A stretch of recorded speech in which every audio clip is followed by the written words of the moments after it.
gyd a chroeso cynnes i'r gwasanaeth. Mae'n dda cael eich cwmni chi eto'r bore yma.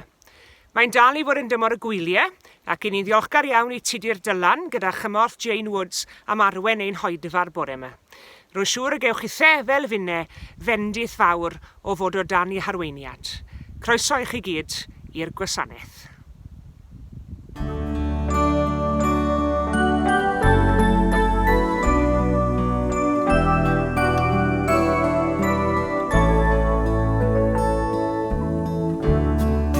Dewch cant mae presenoldeb Crist, y sanctaidd un ger y llaw.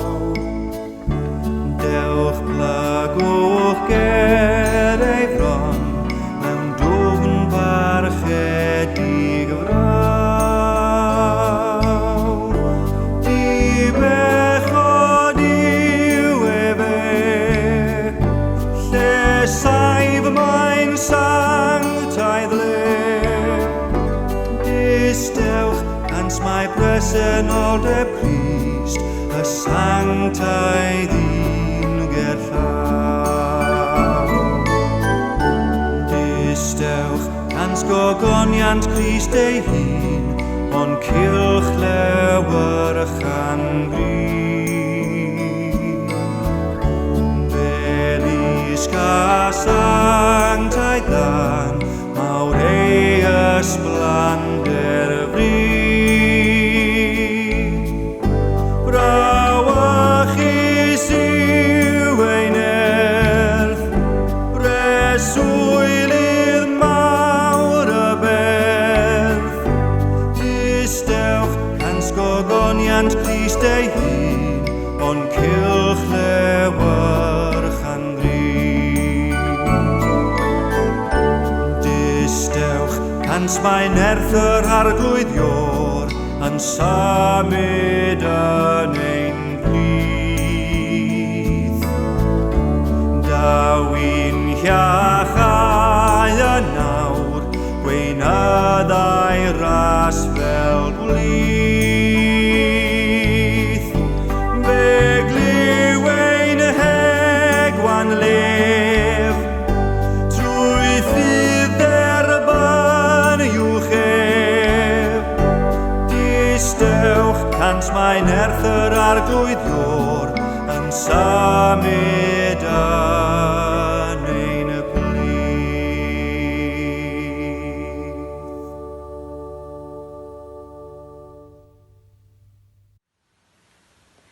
Iowan pennod 20, adnodau 11 i 19. Ond safodd Mair wrth ymyl y bedd yn crio. Plygodd i lawr i edrych i mewn i'r bedd a gweld dau angel mewn dillad gwyn yn eistedd lle roedd corff Iesu wedi cael ei roi i orwedd, un wrth y pen a'r llall wrth y traed. Dyma nhw'n gofyn i Mair, "Wraig annwyl, pam wyt ti'n crio?" Maen nhw wedi cymryd fy arglwydd i ffwrdd, atebodd, a dwi ddim yn gwybod ble maen nhw wedi mynd ag e. Dyna pryd y trodd hi rownd a gweld rhywun yn sefyll yno. Iesu oedd yno, ond oedd hi ddim yn sylweddoli mai Iesu oedd e. "Wraig annwyl," meddai Iesu wrthi. "Pam wyt ti'n crio? Am bwy wyt ti'n chwilio?" Roedd hi'n meddwl mae'r garddwr oedd e, a dwedodd, "Syr, os mae ti sydd wedi ei symud, dywed lle rwy ti wedi ei roi e, a byddai'n mynd i'w nôl e." Yna dyma Iesu'n dweud, "Mair." Trodd ato ac meddai yn Hebraeg, "Rabuni," sy'n golygu athro. Dyma Iesu'n dweud wrthi, "Paid dal gafael yno fi. Dwi ddim yn mynd i fyny at y tad eto. Dos at fy myrodyr i a dweud wrthyn nhw. Dwi'n mynd at fy nhad am Duw, eich tad a'ch Duw chi hefyd." Yna aeth Mair Magdalen at y disgyblion a dweud, "Dwi wedi gweld yr arglwydd," a dywedodd wrthyn nhw beth oedd e wedi ddweud wrthi.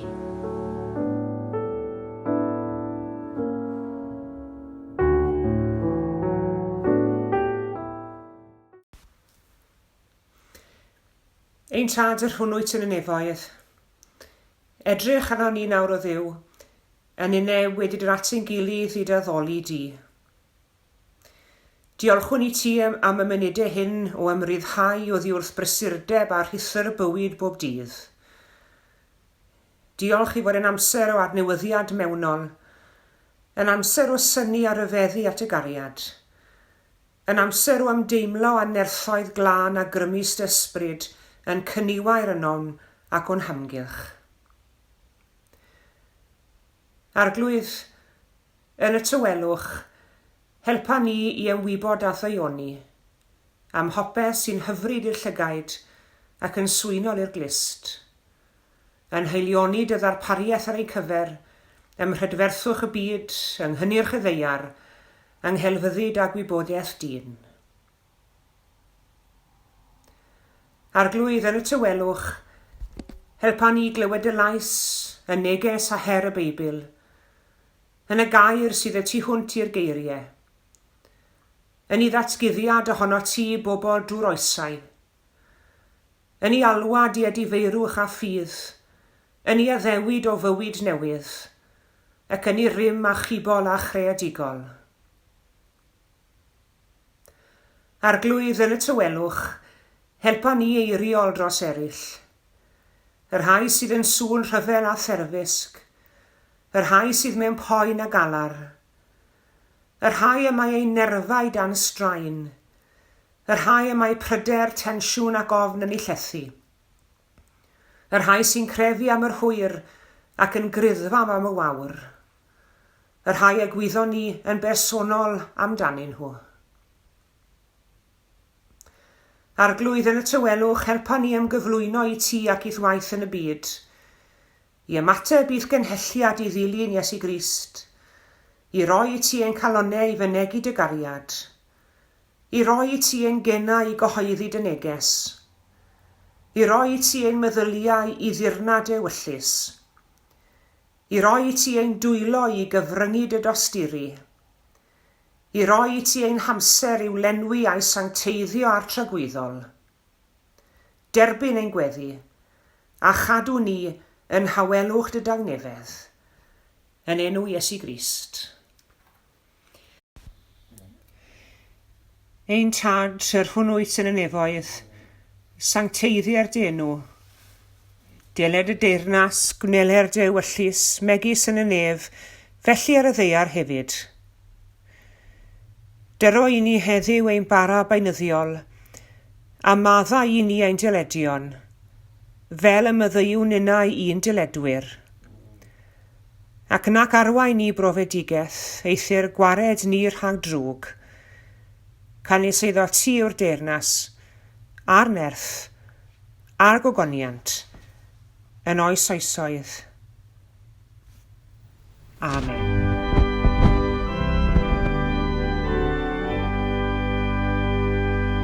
Rwy'n canu fel can ar aderyn, yn hapus yn ymyl y llu,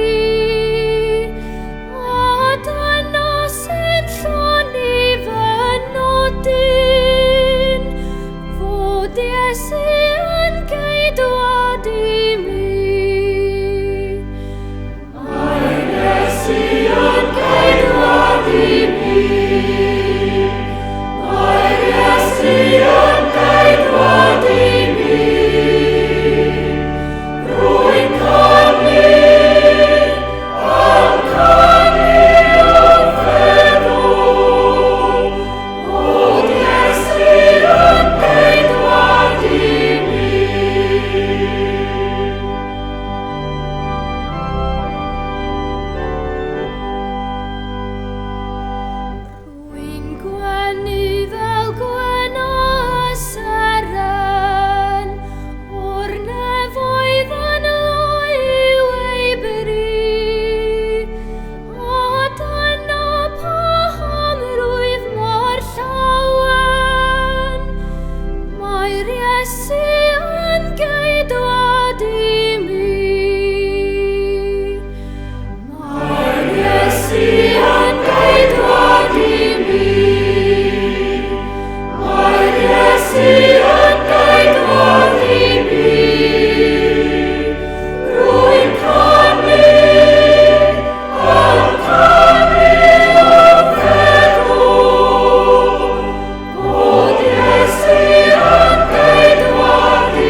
Pob un sy'n yn gysylltiedig efo Capel y Priordy yn gwybod am lyfr du Caerfyrddin, llyfr oedd wedi cael ei greu dafliad carreg i ffwrdd o'r capel. A mae'r llyfr yna bellach yn ffurfio rhan o gasgliad peniarth yn y Llyfrgell Genedlaethol yn Aberystwyth. Ond un peth llai enwog sy'n yn ffurfio rhan o gasgliad peniarth ydy cyfres o lyniau. Lluniau oedd wedi cael eu tynnu a llaw rhyw 500 mlynedd yn ôl, ac un o'r lluniau yma ydy llun, a da ni'n gwybod pwy ydy'r artist, ond da ni'n gwybod yn iawn pwy ydy'r ddau yn y llun. Mair Magdalen a'r Iesu. A'r eiliad yma Mair Magdalen yn camgymryd yr Iesu am arddwr. Mae gardd yn bwysig yn y Beibl o arddeden i ardd Gethsemane. Ac yn y cyfnod dwytha yma, mae siŵr bod llawer wedi troi at ei gerddi, yn rhoi chydig bach mwy o sylw i'w gerddi na maen nhw wedi bod yn y gorffennol.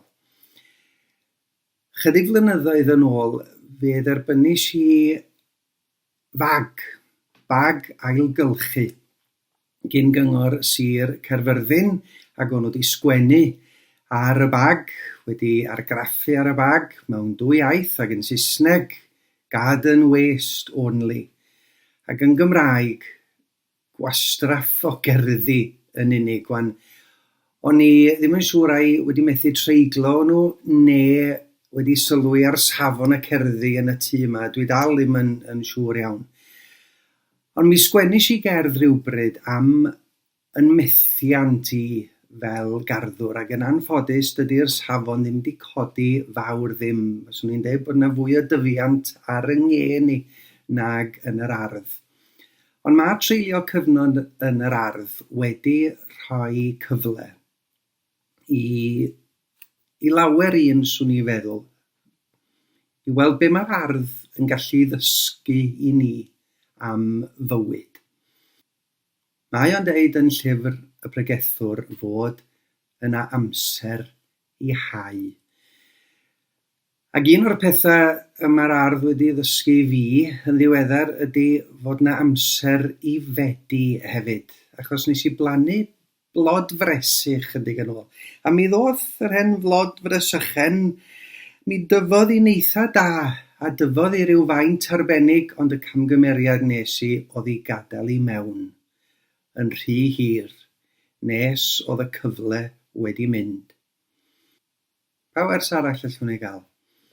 Os ydych chi yn tyfu letys, y camgymeriad mae llawer un a fi wedi bod yn ei wneud, ydy pan dyn ni isio letusen, dyn ni yn tynnu'r letusen a'r gwraidd i gyd allan. Ond mae'n debyg, os newch chi adael y gwraidd ar ôl, a dim ond torri'r dail, fe fydd yr hen letusen yn tyfu nôl, a gewch chi lawer mwy o ddail felly. Yn drydydd, pan ydych chi'n mynd i agor pys, weithiau mae'r pys yn aros yn yr un ochr efo'i gilydd. A weithiau mae'r pys yn rhannu rhai i un ochr, rhai i ochr arall. Ac wrth agor pys rhyw ddiwrnod, nes i feddwl mae'r rhain yn gwybod be ydy pellter cymdeithasol. Mae pawb yn gwybod bod hi'n bwysig i ardd gael dŵr. Wel, y camgymeriad nes i oedd anghofio am rhyw letusen bach druan ohoni, chafodd hi ddim dŵr. Ond letusen arall, oedd honno'n digwydd bod allan ac oedd y glaw wedi disgyn ac wedi dyfrio'r letusen. Y wers nesaf ydy gwers ydyn ni yn gallu i dysgu gan anifeiliaid bach nad ydy pawb ddim yn ei hoffi nhw, y prig enwair, fel fyswn ni'n galw nhw yn y gogledd, neu y mwydyn. Mae'r rhain yn aml yn gweithio yn y dirgel does neb yn ei gweld nhw, ond os oes gennych chi'r rhain yn eich gardd, ma'ch gardd chi yn ardd iach iawn. Os ewch chi i unrhyw siop arddio yn arbennig yn ystod misoedd cynta'r flwyddyn, welwch chi res ar ôl res ar ôl res o hada. A na fo, allech chi wario ffortiwn, neu allech chi fynd i nôl eich hada eich hun o'r planhigion. Ac yn aml iawn, mae'r planhigion prydfertha yn dod allan o'r hada lleia un. Mi fydd na rei yn chi sy'n yn tyfu courgettes neu corbwmpen yn nabod y blodyn nesaf. Mae'n flodyn melyn mawr hardd. Ond mae eisiau edrych tu ôl i'r blodyn melyn mawr, achos fanna mae'r corbwmpen. Ac fel y blod fresych, os byddwch chi yn ei adael o yn rhy hir, fe fydd y cyfle yn mynd i golli. Yn ogystal â phlanhigion mewn gardd, mae'n braf iawn gweld bywyd gwyllt, a mae yna rei pobl yn rhoi cnau neu rhoi hada allan i'r adar i bita nhw. A mae yna rei cewyll allwch chi gael sy'n yn galluogi i'r adar lleia fynd i fewn, ond wrth gwrs dydy'r adar mwyaf wedyn ddim yn cael cyfle i fynd at y bwyd. A mae yna ryw wers hyfryd yn fanna, bod yr adar mwyaf yn gorfod aros i tro. Mae nhw yn gorfod bod lawr yn y gwaelodion yn aros am sbarion yr adar lleia. O'n i'n sôn am siop gwerthu hada gyna. Wel na fo, allwch chi fynd i brynu compost neu achles neu wrtaith, allwch chi wario ffortiwn. Ond mae'n debyg gwrtaith gorau ydy gwrtaith lle y gallwch chi wneud eich hun efo gwastraff yr ardd. Felly peidiad neb ohonon ni a thaflu unrhyw wastraff yr ardd i rhoi nhw at ei gilydd, ac ymhen misoedd fe fydd y mwydod a'r anifeiliaid bach nad oes neb ohonon ni'n gallu gweld nhw wedi gwneud eu gwaith, ac fe fydd gynnon ni wrtaith hyfryd i alluogi i'r planhigion dyfu y flwyddyn nesaf. Ac yn ola, da ni wedi edrych lawr ar y gwrtaith, ond hefyd mewn gardd mae angen i ni edrych fyny.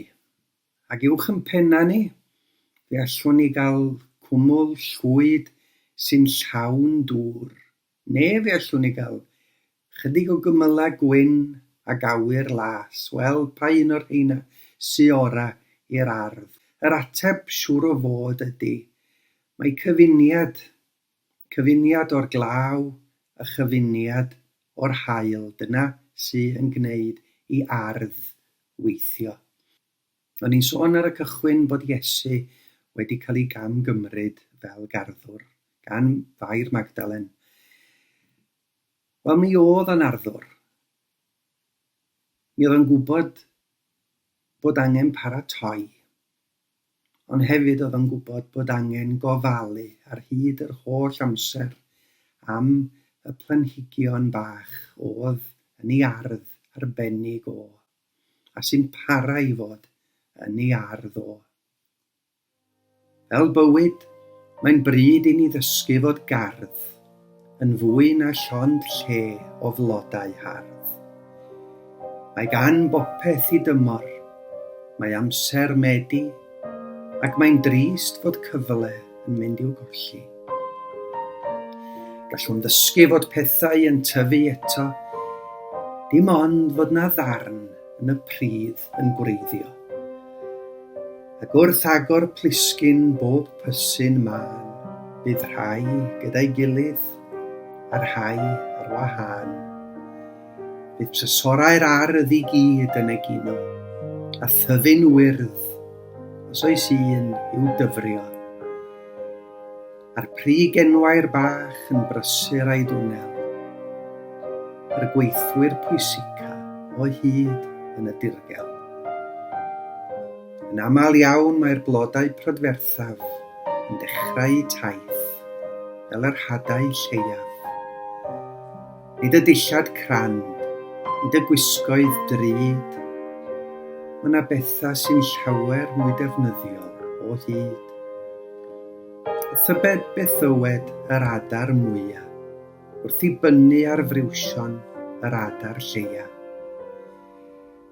Y ffordd orau ar hatau hwyluso'r tyfu yw troi gwastraff heddiw yn wrtaith y fori. Awyr las, cwmwl llwyd neu gwmwl lliw arian, uwch ben bob gardd mae angen y cyfan. Mae gennym ein heden i'w hau ag i'w medi, a'n gwaith ni bob un i'w gofalu amdani.